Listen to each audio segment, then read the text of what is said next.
तर कर्नाटकला जाताना बॅनरी घाट हे देखील शिरशावरून सारखंच घाट आहे, खूप मोठा घाट आहे मित्रांनो. तर आता ढकलत चाललं आहे बरं, कारण घाट आहे. सायकल तर काय चालून नाही घेऊ शकत, असं चालत गेलेलं बरं. तर पाहू शकता का. रर महादेव, जय Shivrai, welcome back to my new vlog. तर काल रात्री या ठिकाणी आपण मुक्काम केला होता.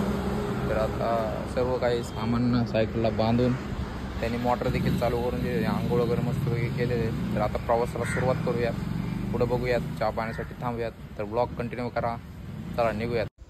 तर प्रवासाला आपण सुरुवात केलेली आहे आणि एक आज मला वाटतं आपण कर्नाटकला पोचू, कारण की बॅनरी घाट संपल्याच्या नंतर कर्नाटकची बाउंड्री फक्त काय अंतरावर आहे. तर बघू, प्रयत्न करू आपण लवकरात लवकर कर्नाटकला पोचण्याचं. आज कसल्या परिस्थितीत पोचावं लागेल आपल्याला. तर तुम्ही ब्लॉग कंटिन्यू करा मित्रांनो. एक 9 वाजल्यात मित्रांनो आणि एक छोटासा ब्रेक घेतला आहे, कारण की मागं तर इडली वगैरे काय भेटलं नाही. चहा आणि मस्त घेतला आहे, एवढं खातो आणि परत प्रवासाला सुरुवात करतो. 130 किलोमीटरचा प्रवास या ठिकाणी झालेला आहे आपला. तर चहा पाणी करून आपण राईडला स्टार्ट केलेली आहे. आता एक छोटंसं गाव लागलेलं आहे आपल्याला. ऊन खूप आहे मित्रांनो, प्रवास तर आपल्याला करावाच लागणार आहे, कारण की लवकरात लवकर आपल्याला सौराष्ट्र सोमनाथ ज्योतिर्लिंगाचं दर्शन करायचं आहे. मग नागेश्वर, मग द्वारकाधीश, पहिलं द्वारकाधीश, मग नागेश्वर, मग आपलं केदारनाथसाठी तिकडून प्रस्थान व्हायचं आहे. त्यामुळे किती ऊन असलं तर आपल्याला प्रवास करावाच लागणार आहे. त्यामुळे लवकरात लवकर, जेवढं लवकर मी तेवढं कर्नाटकला मुरुडेश्वरांचं दर्शन करून मग गुजरातला प्रस्थान करायचं मित्रांनो. ऊन भरपूर आहे, ठीक आहे.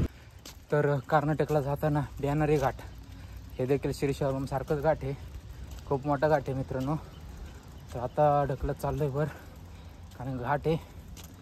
सायकल तर काय चालून नाही घेऊ शकत, असं चालत गेलेलं बरं.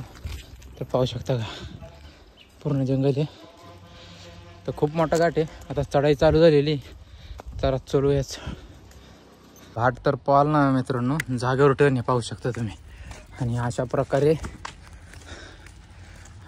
आपण घाट चढत आहे मित्रांनो, ढकलत सायकल.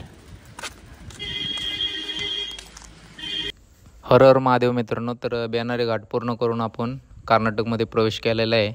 तर आता कर्नाटकमध्ये बघूयात कशा प्रकारे आपल्याला लोक प्रतिसाद देतात.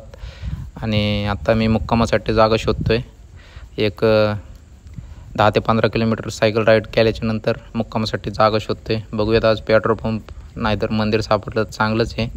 तर ब्लॉग कंटिन्यू करा मित्रांनो. तर हर हर महादेव मित्रांनो, कर्नाटकमध्ये आपण पोचलेलो आहे आणि माग आपण मुक्कामासाठी जागा शोधत होतो. तर मागं चहा पिण्यासाठी मी थांबलो होतो.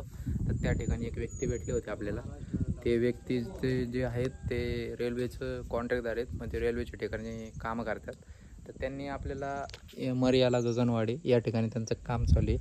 ते जे कन्स्ट्रक्शनचं काम आहे तेच करतात काम. तर आजचं मुक्काम याच ठिकाणी करणार आहोत मित्रांनो. तर कर्नाटकमध्ये अशा प्रकारे आपल्याला पहिल्या दिवशी जे प्रतिसाद भेटत आहे, चांगले भेटत आहे. तर भेटतो तुम्हाला लवकरच. हर हर महादेव. तर ज्यांनी आपली या ठिकाणी राहण्याची व्यवस्था केली ना, त्यांनी या ठिकाणी अशा प्रकारे आपल्याला जेवण घेऊन आलेले आहेत. थोडं खातो आणि आपलं विश्रामाला टेंट खाऊन विश्राम करतो मित्रांनो.